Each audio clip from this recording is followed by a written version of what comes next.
Hello, and welcome to our eighth podcast in a series sponsored by Hope House. What Dr. Mike and I have done in the past reviewing of our first 7 podcasts was we went through the notes and we looked and wanted to make sure we covered all the topics we had mentioned. And we found that we fell far short. We somehow get off on tangents. So today we have a guest. We'll be talking about post-traumatic growth, and Mike will be speaking on his concept. But today we just want to go over some things that we have not covered in the past. We have had a lot of feedback from people. So at the end we will post our emails, and we have one good question that I got on the email, which I'll save till later, about how to deal with people when you're dealing with the grief in the morning. So today we'll just start with our guest is Miss Chase Heidner. She just recently married. Her name is now Gino, and Dr. Mike Swadowick. So Dr. Swadowick, how about starting us off today? Sure, Ray. Good morning, everybody. Every time we do a podcast, I sit down and make notes. I'm feeling as we go on, I get a tad more organized each time. And I do that by writing this down, and that is what I'll share with you, is if you can't explain things to a 5-year-old, you don't know what you're talking about. And those are words to live by for me. So given that, Ray and I talked about discussing grief, and I went through various areas of grief and all that sort of thing. And one of the things that happened or popped into my head was grief does not stay in its own lane. There might be 8, 22, 95 ways of or definitions of grief or forms of grief, but each one does not stay in its particular area. And I thought, well, what about crossover grief? What about something that happens like when you're a little kid and your dad dies and all you know is he died? You grow up wondering what he was like, and then you create a person in your brain from what you remember. You create this, it's almost like an avatar of who this person may or may not have been, but you were too young to know. And trust me, this ties in with grief. So the only thing I do remember, or that person remembered, is Dad was always crabby. In every picture, I have one picture of him, and he looks like he's just so crabby, you can't believe it. And so, okay, that's my memory of him. He was kind of a crabby guy. Now, fast forward 50 years later. And, well, first of all, I didn't know what grief was. I didn't know to be happy, sad, or otherwise. And as a result, I just, again, made up stories. But then when I started doing my dissertation, this is supposed to be a fake guy. So when that guy started doing his dissertation, he started interviewing his family members, and both of his sisters independently said, I'm glad he's dead. If he didn't kill himself, I would have killed him. So I'm going, wow, that's really something. That's confusing. How am I supposed to grieve that? How am I supposed to be sad about that? And then when this person talked to his mother, she said he was the love of my life, and I don't know what I would have done without him. And then the next sentence, she questioned his fidelity in their marriage, as well as the fact that he was physically abusive and emotionally abusive to her, as well as my sisters. So now my question was, am I supposed to be happy he died? Am I supposed to be sad he died? And this person recollects walking around his own house, never seeing a picture of his father. It was like he never existed.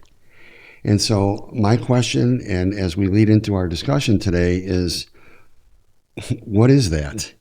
How am I supposed to be happy, sad, indifferent,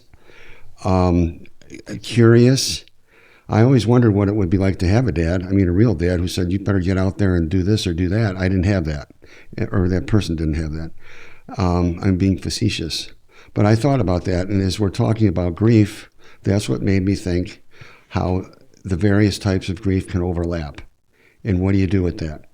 So I often look at, real quickly, what Ray and I talk about is akin to like a corporate flow chart. where whatever the title is, trauma, grief, suicide, it has all these little arms that go out into various areas. And I think that's the reason we get off track, because we're really not off track. We're staying under the same umbrella. It's just there's so many variables involved.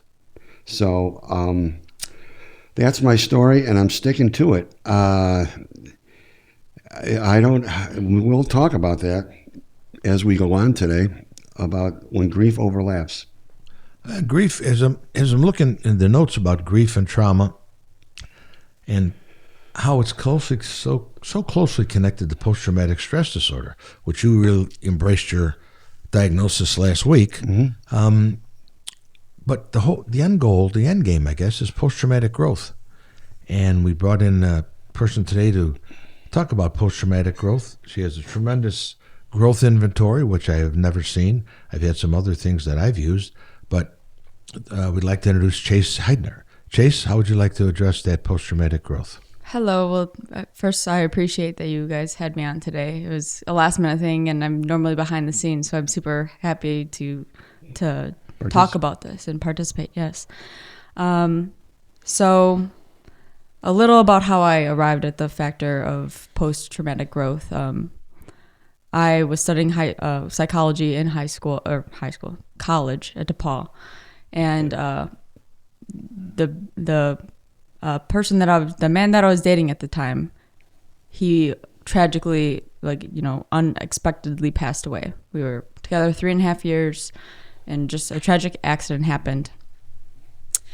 And I suffered for a while. I'd say, about a year. I was just, beside myself, didn't really know how to function, didn't really know what to do. Just, I wanted to suffer, right? I wanted to feel everything to the max capacity that I could feel it at, right?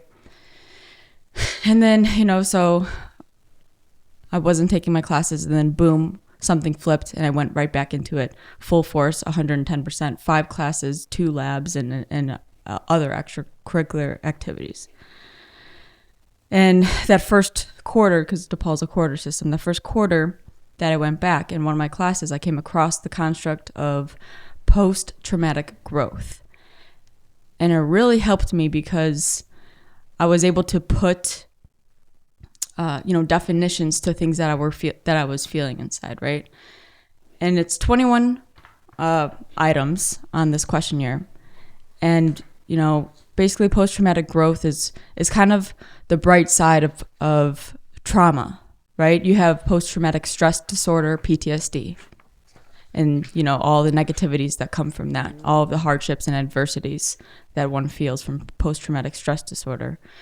And then you have all of the items, the bright side, which, sounds kind of funny, sounds kind of a little shocking sometimes, the positivities that can come from trauma, post-traumatic growth. I like it because it just has 21 items. Yeah. In the inventory. It's not anything long, intense. It's not just a yes or no. It's just a personal ranking. Yeah, and it measures 5 factors, right? Personal strength, new possibilities, improved relationships, spiritual growth, and appreciation for life, right? Can you address the new possibilities first? That's the one that's sort of grabbing me. See, I don't know which item specifically. The items just were the 21 3, 7, 11, 14, and 17. But in your own mind, how'd you see that? How did you help? How did that help you? The new possibilities. How did that give you a new lens at looking at things? So let's see those. Let's see. Number 3, I have developed new interests. 7, I established a new path for my life. 11, I can do better things with my life. And what was the other one that you said? 14 and 17. New opportunities are available which wouldn't have been otherwise. And 17. I am more likely to try to change things that need changing. So when I took this, almost every single one of them was high because I felt all these ways. Life just became different. When something happens, I came to the realization that, everyone says that there's a before you and an after you, right? And it's very true. The way that you would even measure things that occurred in your life. Oh, did that happen before or after this event, this tragic event? Oh, this happened after. And you have a new point in your life of reference in regards to time, right? A lot of people call it, and psychologists call it the 9/11 moment. Everybody has a 9/11 moment in their life, or moments more Absolutely. than just one. That always gives me chills when you bring 9/11. The irony in what you're saying is that book that we just read called The Women, about the post-traumatic stress people incurred coming back from Vietnam, and especially this woman. The story is about a woman. And to make, just to get to the point, her psychiatrist, whoever's told her, you're never going to be that person again like you speak of. You'll never be the person before your boyfriend died. And so I never even thought of it that way. And it's very true. And if you go from what you just said, and if I could, this list is fantastic. You know why it's fantastic? Because I have some of these too. And it's not, you go to dysfunction, you go to post-traumatic stress, and I have these and I have those. And it's almost can bring you down a little bit, because you think, Ray and I were talking, like all of a sudden you read an article online about cancer and you have cancer. You know what I mean? It's that syndrome. But these are great. But how you turned it to a positive, let's approach that. Let's talk to that a little bit. How did you turn it to a positive? And I know you haven't had any time prepared for these questions that I was going to ask you. These are all Mr. Page, the counselor, asking one of his former students. Favorite former students. Thank you. That's a huge compliment coming from you. You're welcome. Any former student that's listening, he doesn't actually mean it. Don't worry. That's a great question. I think it was more subconscious. I think it was more my body that needed it. I think it was a survival instinct, because if I didn't, I don't know where I would be right now. What were you doing to comfort yourself in terms of your grief? Nothing good. Yeah. Nothing good. Mm-hmm. It was all bad. It was just, Was it not poor behavior? Was it behaviors that were affecting your health? Yes, absolutely. And I was very reckless. I was just reckless. And it didn't matter what I did. You know what I mean? It was just reckless behavior, because I didn't care what happened. That's the word, reckless behavior. How old were you when this happened? I was almost 21. Theoretically, you're still like a baby in that regard, in terms of... So what turned it around?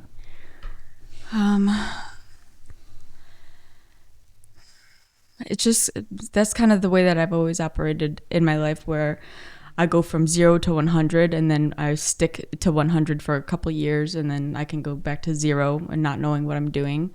But I hit that 100 point, right? And that's where instead of just being reckless and doing nothing and just all day except for being reckless, I went back to school, and I really started to, kind of distract myself a little bit. Just by being so busy and studying. I would stay up all night long just studying. I would go to class, study, do homework, write papers, read peer-reviewed journal articles. Like, I just got so invested and So in our construct, you were really grieving, and you were filling that grief with behaviors, other activity. You were just deflecting the grief so much, so you couldn't really put that lens back on yourself. You were doing all kinds of other things. But then what turned it around where you put the lens back on yourself? I think I met this one girl, and right when I went back, and her boyfriend had been murdered. And I think at that point in my life, I wanted her to not grieve. I didn't want her to grieve. I wanted to help her. You want to fix it? I wanted her to see, I didn't want her to suffer. So I went inside and reflected of myself, and if I could, if I'm a certain way, if I can get past this point, and then so can she, right? And so can others. So can his family, right? His brothers, his mother. his dad, right? And that's just kind of part of who I am as a person. Is I always want to help people in whatever circumstance it may be. So I think that's kind of the point where things started to change. So you took the focus off yourself and you put the focus on trying to assist others or help others. Yeah. Knowing that you can't fix them. They can, that's up to them, because you can never fix grief. You can manage it. You can try to work through it. You can grow from it. Absolutely. You can grow from it, which most people don't see that point about the growth. That's the last thing they think of. Yep. And that's when I came across this measure, and I was just like, this is it, because I felt all this way. I felt almost like, I had already, sorry, very quickly back to with the before and after point, right? Part of the grieving process that I realized was I was grieving not only his loss, I was grieving the fact that a mother lost her child. I was grieving the fact that, a brother lost a brother. And I was also grieving who I used to be, right? I haven't talked about this in so long. It's been 7 years, so I don't mean to choke up a little bit. But that's okay. Yeah. But yeah, a big part of that too was me grieving who I used to be, because that girl no longer existed. I wonder how many people might really look at that, grieving the person that they used to be. I don't even think they know about it. That's a I thought tremendous point. Number one, very mature point. Number two, very good psychological construct about how you're doing that. I'm looking at this thing right now under unresolved grief. And one of the byproducts is that says an incomplete past may doom the future. Many people alter their life after a series of unresolved losses, and they protect themselves from further heartbreak. And I just actually talked about this the other day with somebody about how the love I have for my wife right now, for example, is completely different than any I've ever experienced. And, it's not like they say that Forrest Gump or somebody said something about eat a chocolate bar and it's the same as love. It's not Forrest Gump, it's somebody else. That it's the same chemical reaction in your body. And okay, fine. But I've been in love before, but this is completely different. And I think it's part of, that's why when I saw your list, hooray for us. Yeah. Because the point Ray just brought up is people just walk through life like emotionless or feelingless, and they don't want to deal with this. What's coming up for me right now is all those Channel 7 outlines or interviews when they interview the mother of the child that was killed. Unfortunately, many times it's in a black community. And you feel for the mother. You feel for the grandmother. You feel for the kids who were in class with them. You were talking about the situation you had at the school when you were in Englewood. You look down and it's sort of a double-edged sword, Yeah, Hooray, it's not me, but God forbid, it's that mother and those kids in the classroom. And there's a big grant coming out, which maybe we can talk about another time. The CPS is a $3 million grant where we go in and talk to kids who have seen and experienced the homicide, which in many of the elementary schools, they say 80% of those kids have seen it. The Sun-Times did an article on it years ago about all the kids who saw those horrible, horrible deaths, the murders. And there's got to be a way we can get in and help those people move toward the traumatic growth, whether they're 8 years old or they're the teachers in the classrooms. I would love to do that. The reason I would like to do that, when you were talking, I have no idea what that's like. I see it on the news, and then sports comes on, and after that there's a story about a lost dog, and that's it. And I'm like, rarely do they revisit those situations, like a year later, or someone gets shot and they are in recovery, and then every once in a while they'll show the guy 2 years later, he can still barely walk from the bullet that tore apart his insides.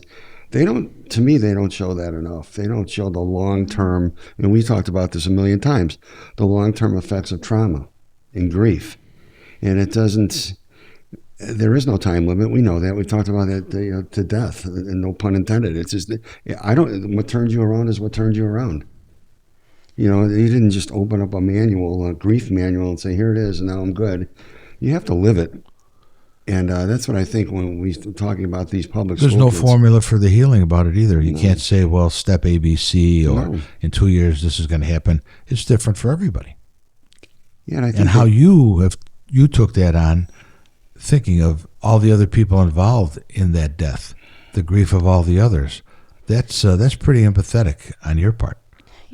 And that's got to wear you down a little bit too. Oh, yeah. I mean, I love these people. hmm So when you watch somebody suffer, and you can't do anything about it. That's a whole nother part of grief, right? Definitely. You just Because now you're also grieving who they used to be too, and how they all change. The whole family dynamic changes. Everybody changes. That you can look through pictures that they've posted before and after, right? And the light isn't in their eye when they smile, right? It doesn't reach their eyes, and Yes. there's still a crack or a break in their soul, and the eyes are a reflection of the soul. Well, that's And like, if I could just go back to this young lady's wedding here the other day, it was perfect timing of how she put different people at different tables, and I was at the table with her old boyfriend's parents, and I could see in that mother, and as your dad started just talking about a tragedy that happened, and didn't have to say what it was. Everybody knew who it was, and this poor mother fought back the tears until she couldn't fight them back anymore. And I just went up to her and said, at some point, you and I need to talk, because she was excited to meet me, which is rare. She goes, oh, you're Paige and Teeny. And Yeah. she said, yep. That's she's the known one. about you forever. Yeah. I've always Jeez. talked about you. And I would Mr. love to get her Mr. on one Patch. day about,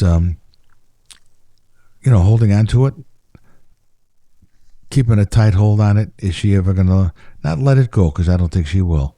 But how is she going to manage to get to the growth? How is she going to get to that step? The husband was pretty quiet. He did not say a word. He seemed like a real nice guy, but you could see with him, he had some hidden anger in there also. So well, there's our friends from the Hope House that talk about their friends all of a sudden didn't know how to talk to them anymore after their son had passed. And then I saw that thing on CBS Sunday Morning News with the Prince and the Meghan and Harry contributing to this new foundation for parents who have lost children to suicide. And there was 3 or 4 couples there, and the dad said exactly what we just said. People don't know how to talk to me anymore. They don't approach me anymore. And that adds to the sadness. or they just say the wrong things, not realizing they're saying the wrong thing. I got an email, which again, Mike and I, and we'll put our emails up at the end of this today, but I got an email saying from someone who lost a child, just how difficult it is for people to talk to them, to bring that up. And in this book where we discussed this, it's okay not to be okay. There's just a real simple, clear 3-step process. Clearly and calmly address the concern of that person wanting to help you. Clarify your boundaries. Number 1, you don't want them in to talk about that. And redirect the conversation. How difficult that is to redirect the conversation when a person doesn't want to let it go. Not you, the other person that's talking to you. I don't know. That's a good one, because I know people who lost a son to suicide, and every time I see them, I ask them how they're doing, and they said to me, "You're the only one who ever asks." And maybe it's my inquisitive nature, but I would, if I knew you back then, I would hope that I would be able to ask how you're doing and really mean how you're doing, because I think that's the only way to start getting better is to talk about it. Right. And I experienced the whole thing of people. First of all, they'll stare at you, right, like you're an alien, and that really angered me when people are just staring at me, like, how is she acting? What, like waiting for me to break down or say something, or But also on the other end of it, and I've really reflected on this a lot because I couldn't during the time, right? But if you're on the other side, how do you know if this person who's grieving, if you asking about it is the wrong thing to do, or is it the right thing to do? Do they need to talk about it, or do they not want to talk about it at all? Right? Because you're dealing with an explosive emotion, right? And trying to figure out, trying to teeter-tot and tiptoe around what type of grief this person and what type of pathway they want to deal with this grief, right? Because all I wanted to do was talk about him, and nobody wanted to, half the people didn't want to bring him up, and the other half did. My close friends, the people that loved me, the ones that were there and saw everything, they let me talk about him, and I wouldn't stop, right? I wouldn't stop talking about, the after effects or everything about it. But for others, it was just, kind of trying to feel me out and whatever it may be, not ask about it, completely avoid it. It's like they're walking on eggs. They're afraid to approach you about it. Whereas if you do it in the right way, is I've learned over the years, is I'm here for you in any way to help you through your grief. Not he's in a better place, not all those other foolish things that people say, which you really break them down, it's sort of insulting, or this will make you stronger. Who said you were weak? That's the one that always drives me, this is going to make you stronger. No, it's not. We had a family relation commit suicide, and the second day of the wake, they put up a sign outside the room that said, "Don't tell her you're strong, and if anybody can get through this, you can. Don't say that." Yeah, that's the other one. If anybody can get through it, you know what, Chase, you're a strong She kid. was out of her mind. Her husband just killed himself, and okay, thanks. That's like the girlfriend thing, though. Wait at the bus stop, another bus will be there when you're distraught over a breakup of a girlfriend, boyfriend, whatever, and it doesn't help. You bring up a point quite a bit, and we didn't touch it today, but we'll turn it on you and how you can answer it and help others. Okay, now that the funeral is over, what's next? You bring that up all the time, Mike. I just brought it up this week, Ray. That was my theme for the day. What happens when you get home? After the funerals, after the breakfast, the lunch, the dinner, the 2 days of the wake is like a wedding reception sometimes. There's so many people there. You don't get time to think or do anything, but that's yes. What'd you do? What happens when you get home? I guess it's rhetorical in a sense. You had no idea we had no idea. I this know was you gonna guys go are this making me cry, and That's all right.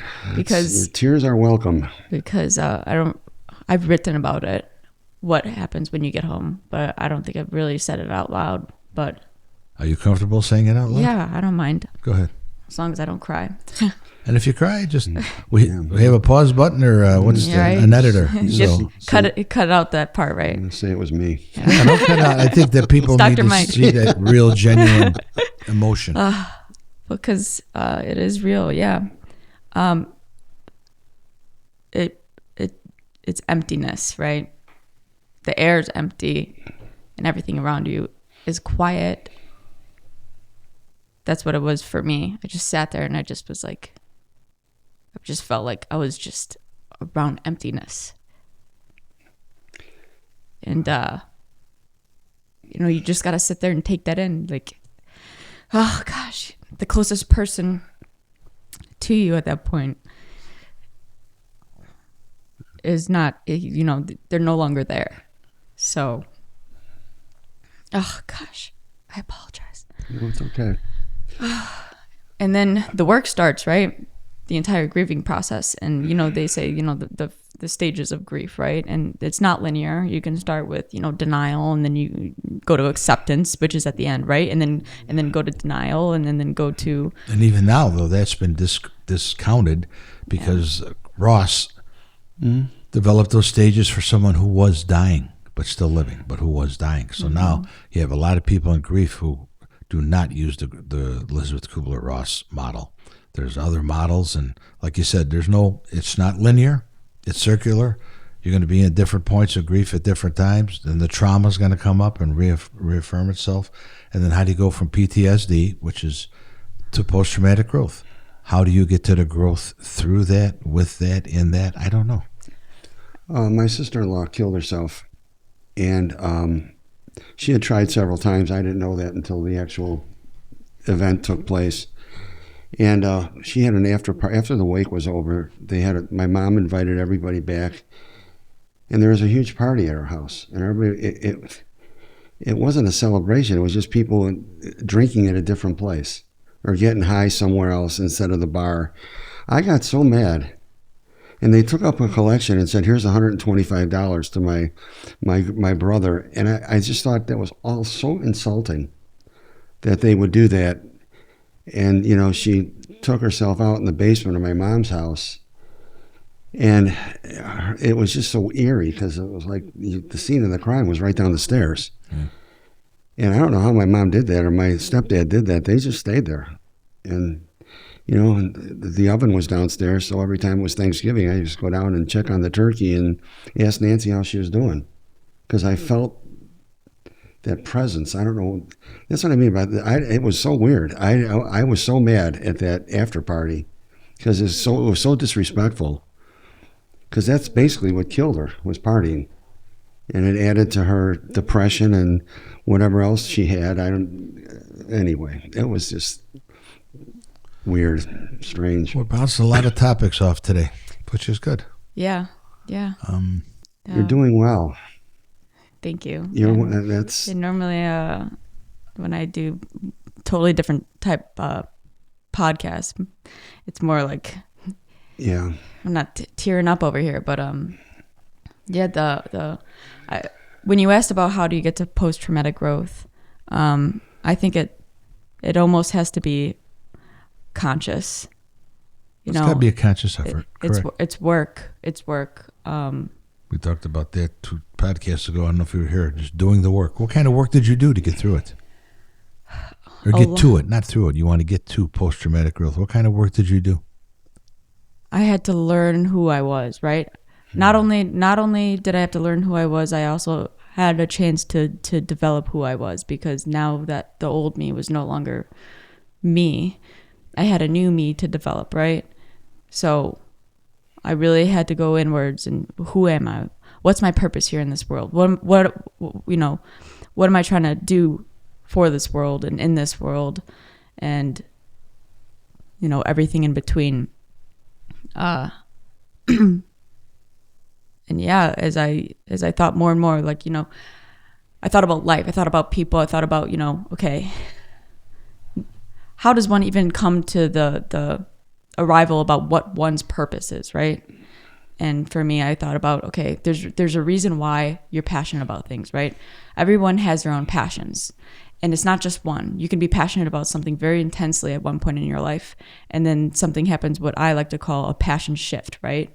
And people sometimes get depressed during this time because it feels like, oh my gosh, all of this work, all of this effort into this thing that I thought I was going to do for the rest of my life, whether it be a job. Hey, I was super passionate about psychology. I still am, but towards the end of it, I was experiencing a passion shift into a different topic, right? And I was like, oh no, this was supposed to be my job. I was supposed to become a psychologist. Now what am I going to do? Mm-hmm. Right? But my next passion and the passion that I had before that, all, in my opinion, in my belief, in my theory, right? All of the passions that you feel throughout your life build up and are necessary from, all of the knowledge, skills, and abilities that you developed in each specific passion, right? Part of your life, lead up to the overall encompassing overarching purpose that you serve in this life. All of those knowledge that you gained. And that's kind of what really drove me in my self-reflection. Who am I? What have my passions been? What does it mean? How do they correlate? And how can I use them to make a difference in this world? So it was really a lot of me going inward in order for me to figure out how to go outward, right? In the big picture. Very good, because that's why the 3 of us are sitting at this table. Because I discovered I thought I was going to be a teacher for the rest of my life. And then I was laid off, and I didn't know what I was going to do. So I became a house painter. And that was my passion for a while. I liked doing it. But then all of a sudden, years later, the old story, I see Ray at a thing, and it reignited this thing teachers, I think, have. If you really care about people, you really care about kids, And so that's what happened. And here we are. And it's like I dove into this with everything I have.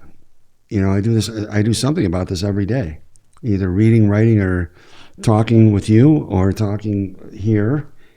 And it's very cathartic, and it's really kind of cool because it's not like I have to wake up in the morning with something to do. It's just I want to do it, you know. And you're hinting at a great quote I heard. I forget who it's attributed to, but it's just there's two important days in your life to remember as long as you live. One, the day you were born, and two, the day you're supposed to find out what you're supposed to do with your life, with that life. Good one. And that's, I learned that, I don't like to get into personal stories, but I learned that when I was like 12 years old. You know, I wanted to be a doctor, the first one in an immigrant family to do good and make the big American dream. And my grandmother touched me on the head and said, You're going to heal. You're going to be a doctor, but she said a different type of doctor. When I was 11, she goes, you're going to be one that heals hearts. I had no idea what she was talking to. I said, know what, Graham? I'm going to be a ball player. I'm going to do this. And she says, you'll find your path. Eventually you'll find. Wow. Or she said, I think she said, your path will find you. That's a good Like, one. at age 11. It's like, holy smokes. I was like, how the hell did she know that? And I ran into a lot of these mystical people my whole life. My grandmother was one. But I remember when we first got married, we went to this crazy lady to buy she had an extra refrigerator, which she didn't use. It was still in the box. So we went over there, and she looked at us. She goes, oh, you're a beautiful couple. How long have you known each other? We said, since age 10. She said, oh, great. And I said, well, I just hope to have some kids. And she goes, she put her hand on my head and she like pushed me back, and I felt this power of energy go through my head. She goes, you're going to have 2 children, but she goes, they're not going to be of you. I'm like, what? Never put adoption Wow. together at age 21 or 22. It's like, okay, how the hell did this lady know that? And it's just, there's been many people who've stepped in my life who've crossed my path who've done that. It's just today. Yeah. I never thought of it like, and you mentioned it, but I sometimes discount it when you say it. But the Ray before and the Ray after, whether it was the stroke / death of my son, before and after, I never really looked at that. And that lady scratched the surface a couple months ago when we went to that thing in Wisconsin. Yes. And she asked me that question. It's like, I'll never answer it, but it's like, holy mackerel. It's the universe is very active. I don't know how people receive that kind of it's not like it. I don't know what word to describe it. I've had things happen to me. I discussed them with Ray yesterday that are just off the wall, and they just happen. And I don't know. It's like there's a plan in a sense, and it was meant to be. This is out there, but I started asking a question about a year ago. Is the universe God? I don't know. And there's some really interesting stuff written on that, but there's so many times when, not I was pushed into a corner, but I would, I needed $5,000 to do one of the last Native American trips, and there was nothing. I had exhausted every resource. And then the kid at school asked me to go with her to be Dancing with the Stars, and I said, honey, I can't dance. I said, but good luck. She asked another teacher. She won. And then the lady at school, Julie Salk from the Fine Arts Department, calls me up on Monday and says, hey, what do you want me to do with this money? She won money and she's donating to you. I said, I'll come down and pick it up. She goes, well, I think I got to put in a check. She goes, but it's $5,000. That's amazing. Exactly what I needed, like the Friday Wow. before when I didn't have money for the bus or all the other stuff. It's like, I look up. I don't know why I look up. I guess I just look up and just thank the universe when those cogs all start to go in order, when everything starts to click. Like today. Today clicked. I had no idea you were going to be on today. Him and I had a completely different Agenda, as usual. And as usual, the universe takes over and forces the agenda to say, step to the side. We have some things that you need to say today. and you did a great job. You're doing a great job. I think that this is a great example of what I was trying to talk about before, about reflexivity and the ability to listen to you without saying, oh, you're a big baby in my head. You know what I mean? You got to clear the mechanism when you're listening to you talk. And it took me a lot of practice, but I mean, I love listening to your story. Thank you. I appreciate it. It's your story. It's yours. And likewise. And Yeah, I like thank it you. because there's many teachers that come across our path in life. Yeah. And a lot of people say, well, what's a younger kid like that? No, she's living in the middle of nowhere in a big, beautiful building. But no, she's got a great story to tell, and I think she's got a lot to teach people. I don't think about her that way at all. No, I don't either. But Yeah, to me, because I got to know her when she was 14. that's why I'm getting to know you each week better, I feel. And it's so funny how everything you had didn't take away any of the sadness you had when you lost your friend. Yeah. You could have 12 Mercedes or a Porsche or whatever. None of it. That's what kills me about it. It doesn't matter what you have. It's just what's inside of you. As she said, and what you just said, what's inside? She had to go inside to find it. It was there, but she had to look a little bit, find it, and then bring it out. You know, I'm scrolling as we're talking, and how people deny what we're talking about. They might have lost their mother. They might, whatever. It's got to be so frustrating. Like all of a sudden you're throwing coffee cups across the table, and you don't know why, or you have such anger in you over silly things like road rage. You know, seriously, some guy wanted to race me on the way here. I have a 300-year-old car, and he had some little, and we made eye contact. It was like he wanted to race. So all of a sudden he's going to 80, and my car won't go more than that, or more than 40. It's not the point. It's just like, what are you doing? Mm-hmm. There's some peace in what we're trying to do, some serenity. But it comes in stages because it just doesn't. I saw something I wrote in a journal years ago, but it's just, I know where I want to go, and I want to take good people with me. And a lot of times, some of them stay. No, they're afraid to make the move. Right. They're afraid to do the work. They're afraid to whatever. Or, like when you and I would go out to eat once in a while. Or this other student of mine, she's 56 now, like you, beautiful woman.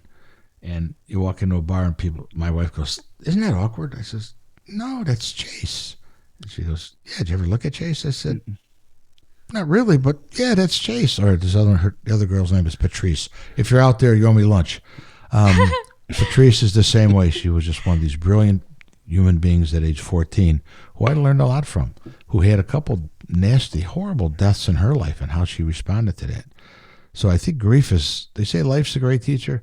Yeah, but I think life is the parapro in the room. I think grief and trauma is the two greatest teachers. Yeah, one of the things that I looked at, they don't just define the article that you gave me. It doesn't define grief as just death and whatever, but like when you break up with someone, you lose your job, and they said there's so many millions of people who are experiencing grief and don't even know it. Well, because it's not named. What you're talking about is ambiguous grief. Yes. Ambiguous loss, I should say. Yes. And how it applies to a lot of things. I learned that with kids in counseling. They'd come in really upset because their dog passed. Yes. Or they had to put their cat down. And I never discounted it. That's just as important as losing a friend, because that was their friend. Yeah. So you got get different definitions of grief. The ambiguous grief, the collective grief, when the whole community grieves a kid but I think that's becoming so normalized on the news. It's like, okay, this will be over next Wednesday, next commercial. Right. No, we can't do that. So we're going to somehow approach the Board of Ed, CPS, to be a part of that grant to get in and talk about that with kids. Well, one of the things I'll never forget when I was at Graham School, and the 8th graders wrote, "What do you want to be when you grow up?" essays. And one kid said, "I want to be alive." And he wasn't kidding, because a lot of his friends were dead before 17, or a lot of the neighborhood kids were dead. That's the kind of thing that you and I talked about I don't know what that's like. I don't know that I can't walk out of your house and not have to worry about a drive-by or where I live. It's just amazing to me what these kids are growing up with every day. Well, that'll be the charge for me. I'm going to get a hold of the person I know at CPS and say, hey, would you like to join us? Yeah, absolutely. We come in and present, absolutely. talk, do some stuff. We can do all the electrical stuff to get their attention, and then all of a sudden, bam. Because I think with those kids, talk therapy and art therapy would be the two big You said talk therapy? Talk therapy Yeah. and art therapy would be the two big modalities that would help them get on their healing path, Yeah. even if they're age 8 and 10 years old. And they also need to know that they're cared about. You know, these kids. That's right. They like. I had so many ideas. Unfortunately, before that, let me just really quickly. I worked in the south of Chicago, so 47th and Ashland, like all the way down there. And I was working at the school, and basically we talked about this before we started the podcast. But an 8-year-old boy, the first day that I on the job, was shot outside of the school, and the kids in the classroom just rolled their eyes when the alarm went off and threw their backpacks over their shoulders and played with each other down the hallway, as if this is just like a common occurrence, right? And here's me, a little wide-eyed, not even knowing like the directions of the school or the pathway, the outline of the school, and walking down the stairs, and you see the administration and the principal, panicking. Is it one of their students? Is it one of their kids? And he's 8 years old, and then hugging each other when they found out that it wasn't one of their students, it wasn't one of their kids, but still crying at the fact that an 8-year-old boy had been shot. And the students, on the other hand, on the other side, one of the little boys came up to me and asked me, because he saw, a white girl, wide-eyed, a little nervous, and asked me if he could walk home, knowing well that he couldn't. But I know in that moment he was trying to make me aware of the fact that this was just another day in the life. That's the real scary part. That's business as usual. Yeah. And I learned that at my school as well. And I don't know what that's like. You have to be sound. We talked about this a few podcasts ago about how tightly you're wound, and that's like some of these younger kids. They're stealing cars. They're doing this. They're growing up in that environment basically their whole life. And there's a term for it. I can't remember. It was a few podcasts ago, and I read about it. That's why people are so mad.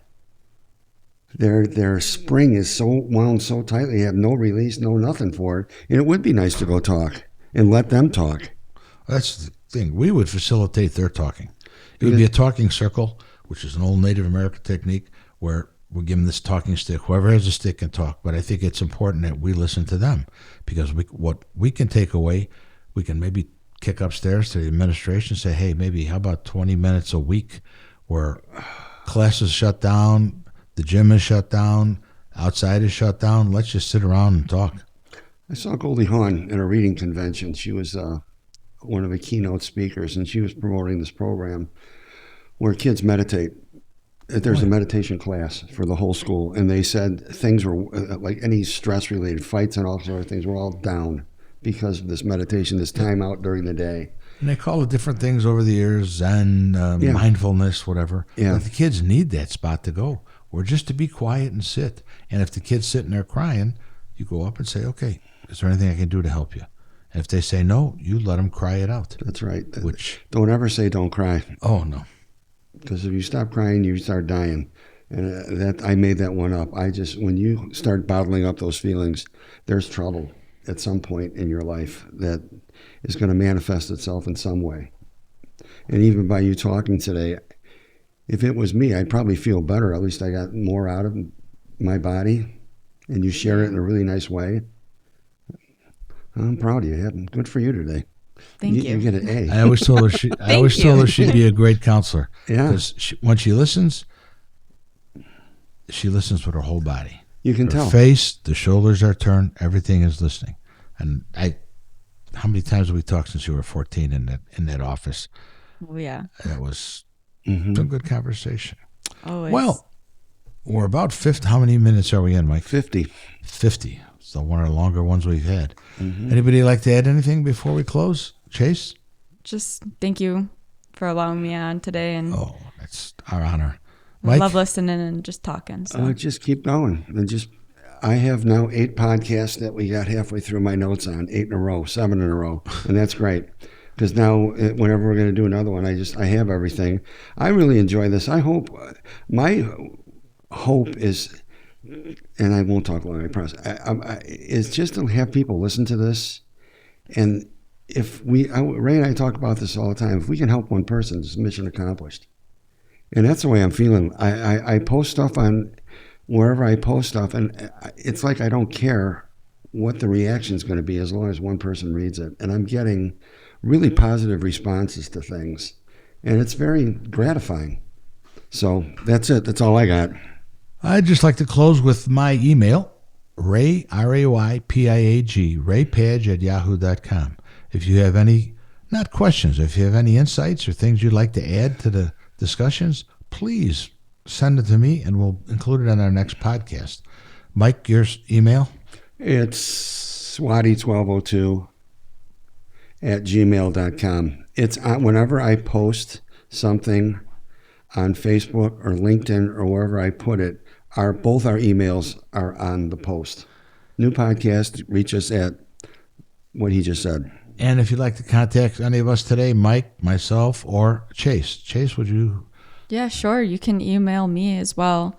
It's chaseheidner5@gmail.com. So it's ChaseHeidner5@gmail.com.